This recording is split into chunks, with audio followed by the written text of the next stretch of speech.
Thank you very much, Minister Shide. I want to start by expressing my gratitude to you, to Prime Minister Abiy Ahmed, to the co-economic team of the Ethiopian government for the warm welcome and for the constructive engagement during my short but very rich in impressions visit.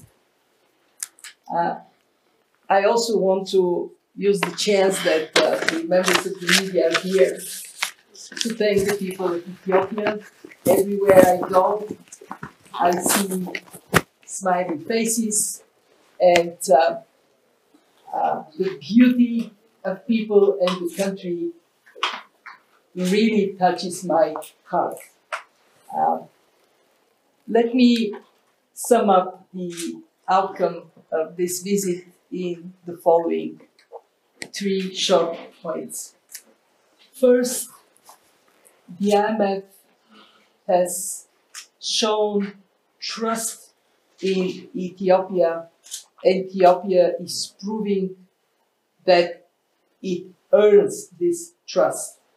The largest concessional program we have ever financed, $3.5 billion, is to support the transformation of the Ethiopian economy to move firmly in exchange rate regime that allows businesses to flourish, to eliminate obstacles to private sector investments, so more jobs can be created and the country can see better standard of living. We have disbursed already about $1.5 billion. Notice that has been done quite rapidly because of the strong achievements in the early months of the program. And we will carefully calibrate the rest of disbursements so they can be most impactful to accompany the policies you are putting in place. Second, when we look at the achievements so far, there is a lot for Ethiopia to be proud of. Last year's growth exceeded projections significantly. We were projecting 6.1%. The country ended with 8.1% GDP growth, and it is because of freeing space for private initiative and for higher productivity in agriculture, in industries, in services. Inflation is going down, and that is particularly important for the people in Ethiopia that find themselves struggling with high prices. And I want to say this: inflation has been a problem all over the world, but it is particularly taxing for poor countries and for poor people. And this is why we find it very important to stay the course in the reforms, to expand economic activity, fight inflation, bring the cost of living down. Very significant achievement is in the increase in exports that generates revenues for Ethiopia. And I do hope we will see even more in the days to come. Investments are increasing. We hope to see more. And I want to say this. My last visit to Ethiopia was in 2018. Yesterday, I spent quite a lot of time just going around Addis Ababa. The city has transformed so much for the better. It is so visibly now a place where businesses can thrive and people can enjoy the urban environment. And that transformation, Minister Shide, is what we have to make sure continues. And that takes me to my third and last point. What next? What next is stay the course. Transforming an economy is not instant coffee. It takes time, it takes determination, and it takes the political will of the government as well as the support of people in Ethiopia. I am confident that this country will grow economically, and it would grow in terms of its significance for the neighborhood and for the whole continent of Africa. I just finished a visit in the Adwa Museum. You, Ethiopia, you made Africa proud once. And I'm so confident at the conclusion of my visit, you will make Africa proud again with the strength of your economy and the vibrancy that it will demonstrate. It is not an easy time. Domestically, it is not an easy time in the world, but with perseverance, I know the future is bright. The future is worthy of your proud history. I want to finish with one very simple message to everybody in Ethiopia, and it is this: I love your country. The support of the IMF for Ethiopia will come in three ways. First, and most importantly, through our day-to-day engagement with the economic team of the government to make sure that the reforms deliver what they're designed for, when necessary, make corrections on the path, and reinforce what is the strength of these reforms. They are owned by the government. They are the government's reforms we support. Two, to make sure that the financials of the reform program are strong. We have come with a $10 billion price tag for the support for this program, of which about 1/3 comes from the IMF, 1/3 comes from the other development partners like the World Bank and others, and 1/3 comes from debt relief. They all need to be in place. The program has to be fully funded.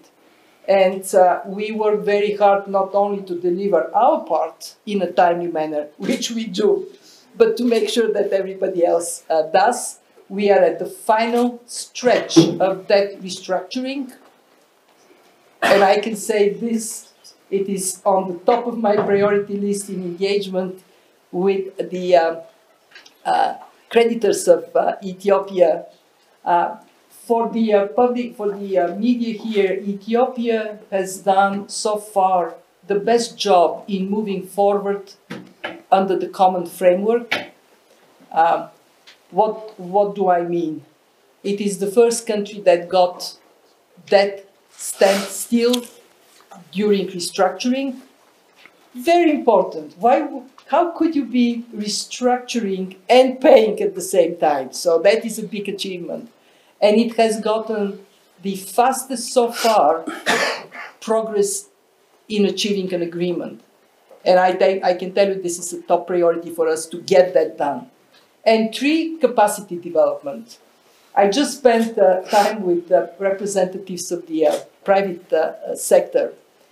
And they talk about their experience with the tax authorities, and that sometimes there are hiccups and misunderstandings.